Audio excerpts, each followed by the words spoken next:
কথায় আছে মা ভালো হলে সন্তানও ভালো হয়। কথাটা আক্ষরিক অর্থেই সত্যি। আসুন ভালো মায়ের কি বৈশিষ্ট্য থাকে জেনে নেই। একজন ভালো মা সন্তানের সামনে কখনো মিথ্যে বলবে না। ভালো মা সন্তানকে সব বিষয়ে ছাড় দেন না।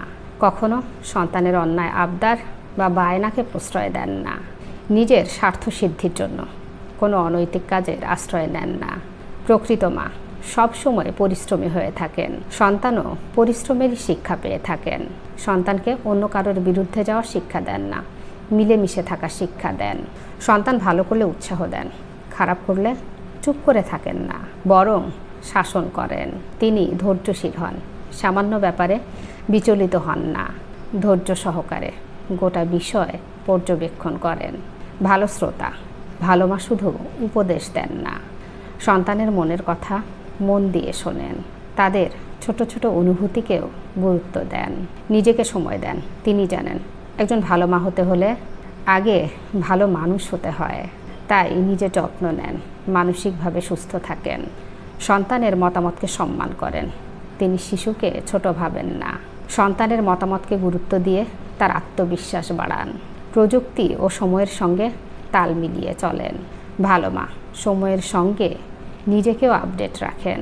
সন্তানের ডিজিটাল দুনিয়া বুঝে তাদের সঠিক দিক নির্দেশনা দেন। সন্তানের বন্ধু হয়ে ওঠেন। তিনি কেবল মা নন, সন্তানের সবচেয়ে নির্ভরযোগ্য বন্ধু, যে কোনো সমস্যা বা আনন্দের ভাগিদার হন। দয়ালু ও সহানুভূতিশীল। তিনি কেবল নিজের সন্তান নয়, অন্য শিশুদের প্রতিও ভালোবাসা দেখান। সন্তানও শেখে ভালোবাসা ছড়িয়ে দিতে হয় সবার মাঝে। সীমা নির্ধারণে দক্ষ। তিনি সন্তানের স্বাধীনতাকে সম্মান করেন।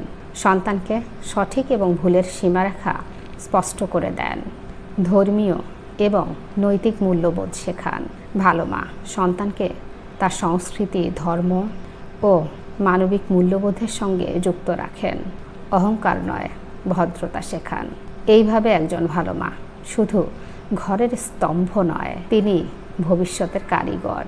আপনার সন্তানের নাম কি? আদর করে আপনি তাকে কী নামে ডাকেন? কমেন্টে জানাতে অবশ্যই ভুলবেন না। ভিডিওটি ভালো লাগলে একটি শেয়ার করে পাশে থাকবেন।